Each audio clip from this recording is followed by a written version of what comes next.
একটা সময় ছিল যখন সারা ভারতের বিখ্যাত সব শহর এবং মফস্বলের সন্ধেগুলো মানেই ছিল সিনেমা হলের মায়াবী আলোয় আলোকিত হয়ে ওঠা এক অনন্য দুনিয়া।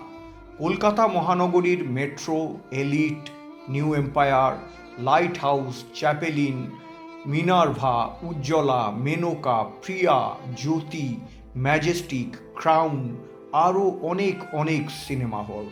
এই নামগুলো শুনলে আজও সেই সব প্রজন্মের কানে বাজে ঠুস করে টিকিট ছেঁড়ার শব্দ, কিংবা ইন্টারভেলের সময় চায়ের দোকানে গুঞ্জন, বাদামের খোলা ছাড়িয়ে খাওয়া, অথবা হলের অন্ধকারে একসাথে হেসে ওঠার সেই মুহূর্তগুলো। কলকাতার সিনেমা মানেই একটা সময় ছিল যেন উৎসব। সিনেমা দেখা শুধুই একটা বিনোদনের উপায় ছিল না, সেই সময়ে সিনেমা দেখতে যাওয়াটা ছিল একটা সামাজিক সংস্কৃতি, রীতিমতো একটা অভ্যেস। এই অভ্যেস বা সংস্কৃতিকে প্রথমে একটা ধাক্কা দিয়েছিল টেলিভিশন, তারপরে ভিডিও আর ভিসিআর। এরপরে ৯০-এর দশকের শুরুতে প্রাইভেট কেবল চ্যানেলের জামানা শুরু হওয়ার পর সিনেমা হলগুলি বিরাট বড় সংকটের সম্মুখীন হয়। কিন্তু তারপরেও মানুষ সিনেমা হলে যেতেন। ২০০০ সালের পরবর্তী সময়ে ইন্টারনেট এবং স্মার্টফোন জমানা প্রেক্ষাগৃহে গিয়ে বড় পর্দায় সিনেমা উপভোগ করার সংস্কৃতিটাকেই প্রায় কবরে পাঠিয়ে দেয়। বর্তমান প্রজন্ম ঠিক জানেই না যে সিনেমা হল কী ছিল এবং তার ভেতরে প্রবেশ করে বড় পর্দায় গমগমে আওয়াজে সিনেমা দেখার কেমন অনুভূতি হতো। আজ অতীতের সেই সব পুরানো সিনেমা হলগুলোর দিকে বা সেই সব জায়গার দিকে তাকালে বুকের ভেতর একটা হাহাকার করে ওঠে। বড় বড় শপিং মল, গ্লাসে মোড়া মাল্টিপ্লেক্স, গুলির জৌলুসে চাপা পড়ে যাওয়া, কিংবা ধ্বংসাবশেষের মতো পড়ে থাকা ভগ্নপ্রায় সিনেমা হলের গেটগুলো যেন সেই ইতিহাসের শেষ চিহ্ন হয়ে দাঁড়িয়ে আছে। সেই সময়ে এমন বহু মানুষ ছিলেন যারা সিনেমা হলের টিকিট ব্ল্যাক করেই গোটা মাস সংসার চালিয়ে নিতেন। আমরা কিন্তু ছোটবেলায় যারা সিনেমা হলে টিকিট ব্ল্যাক করে এমন মানুষদেরকে সিনেমা হলে বা বাইরে আশেপাশে কোথাও দেখলে ভয় পেতাম। সিনেমা হল যখন হাউসফুল হয়ে যেত তখন তারা বেশ কড়া চোখ, গম্ভীর মুখ করে গেটের পাশে দাঁড়িয়ে টিকিট তুলে বিক্রি করতেন অনেক বেশি দামে। কিন্তু তাদের মধ্যেও অনেকেই এমন ছিলেন যারা কখনোই কিশোরদের কাছে টিকিট বিক্রি করতেন না, শুধু বড়দের দিতেন। তখন সিনেমার টিকিট পেতে রীতিমতো যুদ্ধ লেগে যেত। মানুষজন টিকিটের লাইনে দাঁড়িয়ে একটা টিকিটের জন্য ধাক্কাধাক্কি করত, আর তার মাঝেই টিকিট ব্ল্যাকাররা দাঁড়িয়ে থাকতেন নিজের প্রিয় নায়ক বা নায়িকার ছবি দেখতে বা কোনো দুর্দান্ত রকমের হিট ছবি দেখতে এসে টিকিট না পেয়ে চোখ ছলছল করছে। এমন ঘটনাও আমার নিজের চোখে দেখা। আমার নিজেরই এমন অবস্থা বেশ কয়েকবার হয়েছে।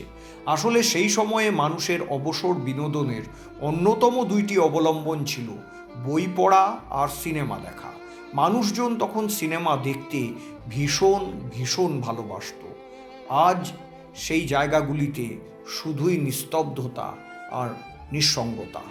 এখন হঠাৎ হঠাৎ খবরের কাগজ পড়তে গিয়ে বা টিভিতে খবর শুনতে গিয়ে জানতে পারি যে শহর এবং মফস্বলের নামি দামি এবং বিখ্যাত সিনেমা হলগুলো একের পর এক ভেঙে বড় বড় বিল্ডিং তৈরি হচ্ছে।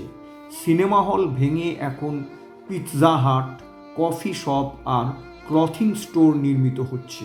কলকাতার ঐতিহ্যবাহী মেট্রো সিনেমা হল আজ মাল্টিপ্লেক্স সংস্কৃতির কাঁচের ভেতরে হারিয়ে গেছে। একই অবস্থা এলিট, চ্যাপেলিন আর লাইট হাউসেরও। আমাদের রেল শহরের খুব কাছাকাছি শ্রীমতী সিনেমা হল নামের যে সিনেমা হলটা ছিল, কখনো কখনো বিকেলে সেই সিনেমা হলের চত্বরে গিয়ে আমরা বন্ধুরা ঘুরঘুর করতাম, লবি কার্ড দেখতাম। কি ইচ্ছে করতো তখন হলে গিয়ে সিনেমা দেখতে, কিন্তু উপায় ছিল না।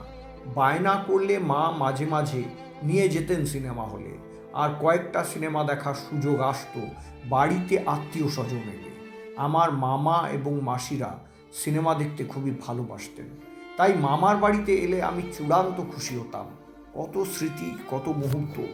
পরে পরিণত বয়সে এই সিনেমা দেখার জন্য বাড়িতে কত বকা খেয়েছি।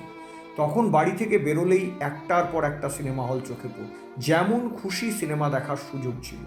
কিন্তু সময়ের সাথে সাথে সব কিছু বদলে গেছে। এখন ইচ্ছে থাকলেও উপায় আর নেই। সিনেমা হলগুলোর সংখ্যা দিন দিন কমে যাচ্ছে।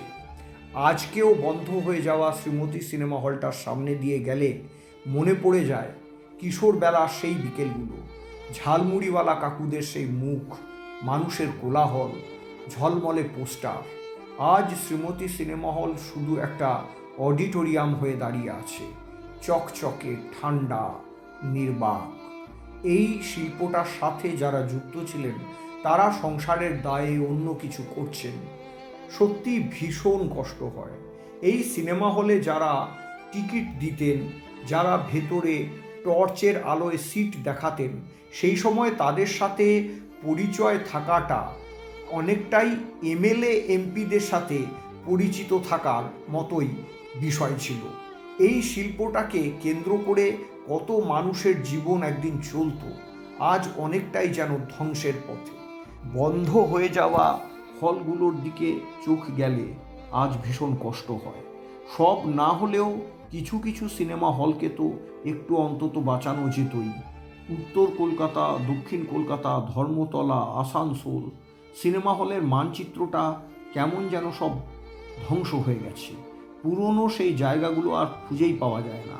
শুধু হলগুলো নয়, হারিয়ে যাচ্ছে সেই মানুষগুলো যারা এক সময়ে এই শহরগুলোতে, মহানগরগুলোতে সিনেমা সংস্কৃতিকে বাঁচিয়ে রেখেছিলেন তাদের পেশা আর ভালোবাসাটা দিয়ে।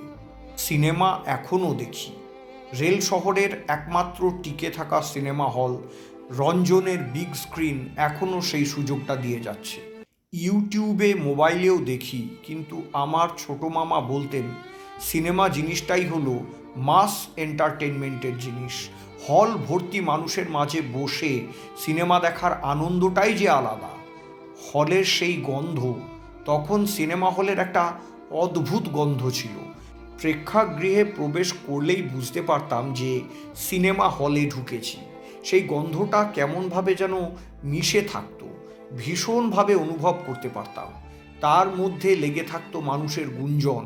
সিনেমা শুরু হওয়ার ঠিক আগের মুহূর্তে নিঃশব্দ উত্তেজনা, আর সিনেমা শুরু হওয়ার পরে যখন প্রিয় নায়ক পর্দায় এন্ট্রি নিতেন তখন কান ফাটা হাততালি আর সিটির গমক।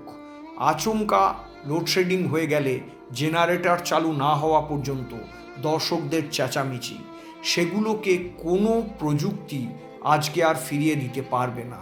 সিনেমা দেখার আনন্দ শুধু ছবিতে নয়, তা ছিল অভিজ্ঞতায়। দেশের শহর এবং মফস্বল তার সেই অভিজ্ঞতা হারিয়ে ফেলেছে এবং আমরা হারিয়েছি আমাদের একখণ্ড জীবনকে।